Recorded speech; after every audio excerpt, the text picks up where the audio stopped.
प्राचीन भारत के 16 महाजनपदों का उदय। और इसके लिए हम बौद्ध ग्रंथ अंगुत्तर निकाय और जैन ग्रंथ भगवती सूत्र जैसे ऐतिहासिक स्रोतों का विश्लेषण करेंगे। ये एक बहुत ही दिलचस्प विषय है। अगर हम लोहे के इस प्रवेश को देखें तो इसे सिर्फ एक बदलाव कहना शायद बहुत कम होगा। अच्छा। हाँ, देखिए, सिंधु घाटी सभ्यता जिसे हम भारत का प्रथम शहरीकरण मानते हैं, वो पूरी तरह कांस्य यानी ब्रॉन्ज पर आधारित थी। ब्रॉन्ज के उपकरण तो अच्छे होते थे ना? अच्छे होते थे, बिल्कुल, लेकिन उनमें वो धार और मजबूती नहीं थी जो एक कठोर परिदृश्य को पूरी तरह से बदल सके। छठी शताब्दी ईसा पूर्व का जो द्वितीय शहरीकरण हुआ, उसकी पूरी नींव ही लोहे के दम पर रखी गई थी। तो ये एक तरह से प्राचीन काल की औद्योगिक क्रांति थी। मतलब गंगा के मैदानी इलाकों के जंगलों की अगर हम कल्पना करें तो वो कोई आम जंगल नहीं थे। जी, वे सदियों से अनछुए, बेहद घने और दलदली जंगल थे। और कांसे की कुल्हाड़ियों से उन्हें काटना तो लगभग असंभव ही रहा होगा। एकदम सही। लेकिन लोहे की कुल्हाड़ियों ने उन जंगलों को साफ करना मुमकिन बना दिया। और जब वे जंगल साफ हुए, उपजाऊ जमीन बाहर आई, तो वहाँ लोहे के फाल वाले हलों का इस्तेमाल शुरू हुआ। ओहो, तो लोहे का हल जमीन को गहराई तक जोत सकता था। बिल्कुल, गहराई तक जोतने से मिट्टी पलटती थी, उसकी उर्वरता बढ़ती थी और इसका सीधा परिणाम क्या हुआ? बम्पर फसल। यानी कि कृषि अधिशेष, या जिसे हम एग्रीकल्चरल सरप्लस कहते हैं। हाँ, और ये सरप्लस ही वो असली ट्रिगर था जिसने समाज की पूरी संरचना को जड़ से बदल दिया। मतलब जब खेतों में इतना अनाज पैदा होने लगे जो पूरे समाज का पेट भर सके, तो हर इंसान को खेती करने की जरूरत नहीं रह जाती। सही बात है। फिर तो समाज में नए नए वर्ग उभरने लगते हैं। बिल्कुल, कुछ लोग कारीगर बन गए, कुछ व्यापारी, कुछ योद्धा बन गए और कुछ शासक। अनाज के इसी अतिरिक्त उत्पादन ने लोगों को खाना बदोश जीवन छोड़ने और स्थायी बस्तियां बसाने का मौका दिया। लेकिन खाना बदोश जीवन से सीधे विशाल साम्राज्य तक का सफर, ये तो एक दिन में नहीं हुआ होगा ना? नहीं, इसके पीछे एक बहुत ही क्रमिक और तार्किक विकास था। इसकी शुरुआत होती है कुल, यानी एक परिवार से। अच्छा, और फिर जब कई परिवार एक जगह बस गए तो उन्होंने मिलकर ग्राम यानी गांव बनाया। हाँ, फिर कई गांवों के समूह ने मिलकर विश का रूप लिया, और जब ये विश बड़े हुए तो उन्हें जन कहा जाने लगा। जन मतलब जहां लोगों की वफादारी सिर्फ अपने कबीले तक सीमित होती थी। एग्जैक्टली। लेकिन जब लोहे के कारण सरप्लस बढ़ा और लोग एक ही जमीन पर पीढ़ियों तक टिक कर रहने लगे, तो वो कबीलाई वफादारी क्षेत्रीय वफादारी में बदल गई। तो अब लोग जिस जमीन पर बसे, उस क्षेत्र को जनपद कहा जाने लगा। जी। पहचान कबीले से नहीं, जमीन से जुड़ गई। और जब इन्हीं जनपदों ने ताकत के बल पर आसपास के इलाकों पर कब्जा करना शुरू किया, तो वो महाजनपद बन गए। छठी शताब्दी ईसा पूर्व तक ऐसे 16 महाजनपद स्थापित हो चुके थे। यहाँ एक बात मैं सोच रही थी, जब भी हम साम्राज्यों या इन महाजनपदों की बात करते हैं तो दिमाग में हमेशा एक शक्तिशाली राजा की छवि आती है। हाँ, राजतंत्र की छवि सबसे आम है। मगध या कोसल की तरह। लेकिन क्या उस समय सत्ता का कोई और विकल्प भी था, या सिर्फ राजतंत्र ही चल रहा था? यहीं पर इन ग्रंथों का सबसे चौंकाने वाला पहलू सामने आता है। उस युग में सिर्फ एक छत्र राजतंत्र ही नहीं था। सत्ता के विकेंद्रीकरण का एक बहुत ही परिष्कृत रूप मौजूद था, जिसे गणसंघ या रिपब्लिक्स कहा जाता था। अरे वाह, इतने प्राचीन काल में रिपब्लिक्स! बिल्कुल, और ये बहुत ही अनदेखा किया जाने वाला तथ्य है। इसका सबसे प्रमुख उदाहरण था वैशाली का वज्जी संघ। ये कोई एक राज्य नहीं था, बल्कि 8 अलग अलग कुलों का एक महासंघ था। तो यहाँ शासन कैसे चलता था? मतलब राजा नहीं था तो कौन फैसले लेता था? शासन एक बाकायदा समिति या काउंसिल के जरिए चलता था।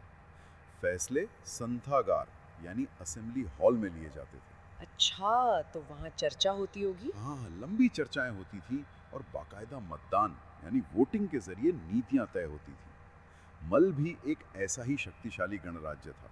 ये वही मल हैं जहां आगे चलकर महात्मा बुद्ध और भगवान महावीर को निर्वाण प्राप्त हुआ था।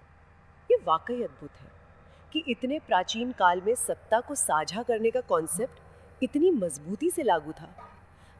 लेकिन जब हम इन 16 महाजनपदों के नक्शे को देखते हैं, तो ऐसा लगता है जैसे हर राज्य की अपनी एक सुपर पावर थी। जी बिल्कुल, आज के आधुनिक शहरों की तरह। हाँ, जैसे आज कोई शहर अपनी तकनीक के लिए जाना जाता है, तो कोई अपने फाइनेंशियल मार्केट्स के लिए। सही कहा। और उस समय इस विशिष्ट पहचान के बिना टिके रहना संभव ही नहीं था। जैसे काशी का उदाहरण लें। आधुनिक वाराणसी के आसपास बसा काशी सबसे समृद्ध महाजनपदों में से एक था। हम्म, और काशी की ताकत क्या थी? उसकी असली ताकत उसका कपड़ा उद्योग था। काशी के बेहतरीन सूती वस्त्र, जिन्हें काशाय वस्त्र कहा जाता था, उनकी मांग दूर दूर के देशों में थी। अच्छा, तो ये उनके लिए एक बहुत बड़ा व्यापारिक केंद्र बन गया होगा। बिल्कुल। और अगर हम उत्तर पश्चिम की ओर देखें, आधुनिक कश्मीर और अफगानिस्तान के इलाके में, तो वहाँ कंबोज महाजनपद था। कंबोज? हम्म, उनकी सुपर पावर क्या थी? उनके बेहतरीन नस्ल के युद्ध घोड़े। सैन्य रणनीति के नजरिए से जिसके पास सबसे तेज घुड़सवार सेना होती थी, उसे युद्ध में बहुत बड़ा रणनीतिक फायदा मिलता था। तो कंबोज घोड़ों का मुख्य सप्लायर था। और उसी उत्तर पश्चिमी इलाके में कंबोज का पड़ोसी गांधार भी तो था ना, जिसकी राजधानी तक्षशिला थी। एकदम सही। गांधार की भौगोलिक स्थिति ही उसका सबसे बड़ा हथियार थी। ये उत्तर पथ व्यापार मार्ग पर स्थित था, जो भारत को मध्य एशिया और बाकी दुनिया से जोड़ता था। हाँ, और इसके कारण गांधार केवल एक व्यापारिक हब नहीं, बल्कि शिक्षा का वैश्विक केंद्र बन गया। तक्षशिला विश्वविद्यालय ने दुनिया भर के विद्वानों और रणनीतिकारों को आकर्षित किया। ज्ञान और व्यापार का बेहतरीन संगम। और लोहे की इस क्रांति का असर विंध्य पर्वतमाला को पार करके दक्षिण तक भी पहुंच चुका था, है ना? जी बिल्कुल। गोदावरी नदी के तट पर बसा अश्मक दक्षिण भारत का एकमात्र महाजनपद था, जिसकी राजधानी पोतन या पोतली थी। हाँ, जो ये दिखाता है कि सभ्यता का विस्तार सिर्फ गंगा के मैदानों तक सीमित नहीं था। इसी तरह एक और दिलचस्प महाजनपद था वत्स, जिसकी राजधानी कौशाम्बी थी। वत्स का इतिहास तो किसी सर्वाइवल स्टोरी से कम नहीं लगता। मैंने पढ़ा है कि जब पुराना हस्तिनापुर गंगा की भयानक बाढ़ में डूब गया, तब राजा नेचुक्षु ने अपनी प्रजा के साथ कौशाम्बी को बसाया था। सही बात है। ये प्राकृतिक आपदाओं के बावजूद खुद को फिर से खड़ा करने की क्षमता दिखाता है। लेकिन देखिए, जब इतने सारे ताकतवर राज्य एक साथ अस्तित्व में हो और हर किसी के पास कोई न कोई सुपर पावर हो, तो वर्चस्व की लड़ाई तो लाजमी है। बिल्कुल, एक लंबी और खूनी लड़ाई। तो यहाँ सबसे बड़ा सवाल ये उठता है कि जब कंबोज के पास बेहतरीन घोड़े थे, काशी के पास व्यापारिक संपत्ति थी और गांधार के पास ज्ञान था, तो फिर इस पूरे उपमहाद्वीप पर मगध ने एक छत्र राज कैसे स्थापित कर लिया? मगध के पास ऐसा क्या था? यही तो इस पूरी चर्चा का केंद्र है। मगध के उदय का सबसे पहला जवाब है उसका रणनीतिक भूगोल। मगध की शुरुआती राजधानी राजगृह थी, जो कि पहाड़ों से घिरी हुई थी। हाँ, ये एक प्राकृतिक गिरी दुर्ग था, 5 पहाड़ियों से पूरी तरह घिरा हुआ। उस जमाने में जब हवाई हमले नहीं होते थे, दुश्मन के लिए उन पहाड़ियों को पार करके हमला करना लगभग असंभव था। प्रकृति ने खुद उन्हें एक अभेद सुरक्षा कवच दे दिया था। बिल्कुल, लेकिन सिर्फ सुरक्षित रहना काफी नहीं होता, हमलावर होना भी जरूरी है। इसीलिए बाद में राजा उदयन ने राजधानी को राजगृह से हटाकर पाटलिपुत्र स्थापित किया, जो कि नदियों के संगम पर था। जी, गंगा, सोन और गंडक नदियों के संगम पर बसा एक जल दुर्ग। इससे सबसे बड़ा फायदा लॉजिस्टिक्स में मिला। सेना और रसद को नावों के जरिए बहुत तेजी से कहीं भी भेजा जा सकता था। और नदियों पर कंट्रोल का मतलब है व्यापारिक मार्गों पर भी सीधा कंट्रोल। लेकिन युद्ध जीतने के लिए हथियारों की भी तो जरूरत होती है ना? यही मगध का भूगोल उसे एक और अजेब बढ़त देता है। मगध के पास छोटा नागपुर पठार का नियंत्रण था, जो लोहे की खदानों से भरा पड़ा था। तो लोहा मतलब आज के समय में जैसे किसी देश के पास तेल के कुएं हो। बिल्कुल सही तुलना है। जहां दूसरे राज्य थोड़े से लोहे के लिए संघर्ष कर रहे थे, मगध भारी मात्रा में सबसे घातक हथियार बना रहा था। और लोहे के साथ साथ उनके पास जंगल भी तो थे। हाँ, घने जंगल, जहां से उन्हें जंगली हाथी मिले। मगध पहला ऐसा साम्राज्य था जिसने युद्ध में बड़े पैमाने पर हाथियों का इस्तेमाल किया। तो हाथी एक तरह से उस युग के बायोलॉजिकल टैंक थे। एकदम सही। एक विशाल हाथी दुश्मन की पैदल सेना को कुचल सकता था, लकड़ी और लोहे के किलों के दरवाजे तोड़ सकता था। लोहे के हथियार और हाथियों की फौज ने मगध को बहुत भयानक ताकत बना दिया। लेकिन सिर्फ भूगोल और संसाधन अपने आप में साम्राज्य तो नहीं बनाते।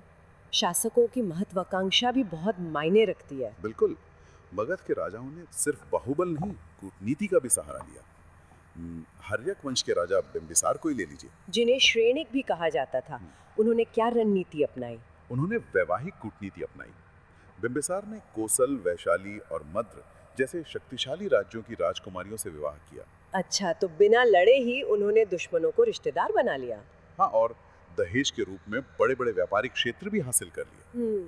लेकिन उनके बेटे अजातशत्रु, जिन्हें कुणिक कहा जाता था, उनकी नीति बिल्कुल अलग थी। अजातशत्रु तो बहुत आक्रामक थे, है ना? जी। उन्होंने कूटनीति से ज्यादा सीधे युद्ध पर जोर दिया। उनका सबसे बड़ा लक्ष्य था गंगा के पार बसा शक्तिशाली वज्जी संघ। वही वज्जी जो एक बड़ा गणराज्य था, उसे हराना तो आसान नहीं रहा होगा। बिल्कुल नहीं। अजातशत्रु को कई साल लग गए और इसके लिए उन्हें सैन्य तकनीक में बड़े नवाचार करने पड़े। 2 बहुत ही घातक हथियारों का आविष्कार हुआ। हाँ, मैंने रथ मूसल के बारे में पढ़ा है। वो क्या था? रथ मूसल एक ऐसा रथ था जिसमें घोड़े नहीं जुते होते थे। उसे अंदर से सैनिक धकेलते थे और उसके बाहर भारी गदा या तेज ब्लेड लगे होते थे। बाप रे, ये तो दुश्मन की पैदल सेना के बीच घुसकर भयंकर तबाही मचाता होगा। बिल्कुल। और दूसरा हथियार था महाशिलाकंटक। ये एक विशालकाय कैटापल्ट या गुलेल जैसी मशीन थी जो दूर से ही दुश्मनों पर भारी पत्थर दाग सकती थी। इन हथियारों ने तो वज्जी की सेनाओं को तहस नहस कर दिया होगा। हाँ, इसके बाद शिशुनाग वंश के समय मगध ने अपना सबसे बड़ा कांटा भी निकाल फेंका, अवंती महाजनपद, जो उन्हें हथियारों की होड़ में टक्कर दे रहा था। तो शिशुनाग ने अवंती को हराकर मगध में मिला लिया और 100 साल पुरानी दुश्मनी खत्म कर दी। जी। इसके बाद उत्तर भारत में मगध को चुनौती देने वाला कोई नहीं बचा और फिर शक्ति अपने चरम पर पहुंची नंद वंश के काल में। नंद वंश। महापद्मानंद ने तो पहली बार एक पूरी तरह से केंद्रीकृत या सेंट्रलाइज्ड प्रशासनिक व्यवस्था कायम की थी। हाँ, उन्हें पुराणों में सर्वक्षत्रांतक और एकराट कहा गया है, मतलब एकमात्र संप्रभु राजा। और धनानंद के काल तक पहुंचते पहुंचते मगध की सैन्य शक्ति अकल्पनीय हो चुकी थी। मैंने सुना है कि धनानंद की सेना इतनी विशाल थी कि सिकंदर की सेना भी डर गई थी। बिल्कुल। ऐतिहासिक विवरण बताते हैं कि धनानंद के पास 2 लाख पैदल सैनिक, 80,000 घुड़सवार, 6,000 हाथी और 2 लाख रथों की स्थायी सेना थी। बाप रे। इसी सेना के डर से सिकंदर के यूनानी सैनिकों ने व्यास नदी पार करने से साफ इनकार कर दिया था। लेकिन देखिए, इतनी बड़ी स्थायी सेना का विचार जितना रोमांचक है, इसके पीछे का अर्थशास्त्र उससे कहीं ज्यादा जटिल है। मतलब 2 लाख सैनिकों को रोज खाना देना, हाथियों को पालना, ये सब वस्तु विनिमय या बार्टर सिस्टम से तो नहीं हो सकता था। एकदम सही। और यहीं पर एक नया बदलाव आता है, मुद्रीकृत अर्थव्यवस्था या मोनेटाइज्ड इकोनॉमी। इतनी बड़ी सेना को वेतन देने के लिए सिक्कों का चलन शुरू हुआ। तो टैक्स वसूली और सैनिकों को भुगतान अब मानकीकृत सिक्कों से होता था। जी। उस दौर में चांदी का सबसे मुख्य मानक सिक्का कारशापण होता था। छोटे लेन देन के लिए मासिका और तांबे का काकिनी इस्तेमाल होता था। और वो आहत सिक्के भी तो थे ना, पंच मार्क्ड कॉइन्स। हाँ, उन्हें सांचे में नहीं ढाला जाता था। धातु के टुकड़ों पर सूर्य, हाथी या पेड़ जैसे राजकीय निशान पंच किए जाते थे। इसी मुद्रा ने मगध के खजाने को भर दिया। लेकिन इतिहास का एक बहुत बड़ा विरोधाभास ये है कि जो चीज आपको सबसे ताकतवर बनाती है, वही कभी-कभी पतन का कारण भी बन जाती है। बिल्कुल। धनानंद के पास अथाह संपत्ति थी, विशाल सेना थी, लेकिन नंद वंश का पतन बहुत तेजी से हुआ। और इसका कारण कोई बाहरी आक्रमणकारी नहीं था। नहीं, साम्राज्य के भीतर की नीतियां थी। इतना खर्च उठाने के लिए धनानंद ने जनता पर बहुत भारी टैक्स लगा दिए, जिससे जनता में बहुत गुस्सा और असंतोष फैल गया। जी। और इसी गुस्से का फायदा उठाया आचार्य चाणक्य ने, जिनका धनानंद ने अपमान किया था। चाणक्य ने अपने शिष्य चंद्रगुप्त मौर्य के साथ मिलकर उस अजेय दिखने वाले नंद वंश को उखाड़ फेंका और भारत के पहले अखिल भारतीय मौर्य साम्राज्य की नींव रखी। एक ऐसा साम्राज्य जिसने पूरे उपमहाद्वीप को एक सूत्र में बांध दिया। हाँ, तो देखिए, लोहे की कुल्हाड़ी से घने जंगल काटने से शुरू हुई ये कहानी विशाल साम्राज्यों तक पहुंचती है। लेकिन इस पूरे सफर का विश्लेषण करते हुए एक गहरा सवाल सामने आता है। वो क्या? 6ठी शताब्दी ईसा पूर्व की शुरुआत में हमने वज्जी जैसे गणराज्यों को देखा, जहां नीतियां बहस और वोटिंग से तय होती थी। लेकिन जैसे जैसे लोहे ने हथियारों को घातक बनाया और सेनाओं को विशाल किया, वो गणराज्य मिटते चले गए। और उनकी जगह मगध जैसे एकराट और केंद्रीकृत राजतंत्र ने ले ली, जहां सारी शक्तियां एक ही शासक के हाथों में सिमट गई। बिल्कुल। ये सोचने वाली बात है कि क्या असीमित सैन्य सुरक्षा, अभूतपूर्व आर्थिक विकास और एक विशाल साम्राज्य के निर्माण की कीमत हमेशा विकेंद्रीकृत सत्ता और जनता की आवाज़ को दबाकर ही चुकानी पड़ती है? क्या मगध जैसी महाशक्ति बनने के लिए वज्जी जैसी काउंसिल को खत्म होना ही था? इतिहास का ये अध्याय यही सोचने पर मजबूर करता है कि संसाधन जब किसी समाज को ताकतवर बनाते हैं तो वे सत्ता के स्वरूप को कितने गहरे स्तर पर बदल देते हैं। खैर, आज की इस विस्तृत चर्चा में हम यहीं रुकते हैं और इस सवाल के साथ इतिहास के पन्नों को खुला छोड़ते हैं। नमस्कार दोस्तों, आपको ये वीडियो कैसी लगी कमेंट में ज़रूर बताएं, और अगर वीडियो अच्छी लगी हो तो वीडियो को लाइक करें और हमारे चैनल को सब्सक्राइब जरूर करें। मिलते हैं आपसे एक और नई वीडियो के साथ, तब तक के लिए जय हिंद।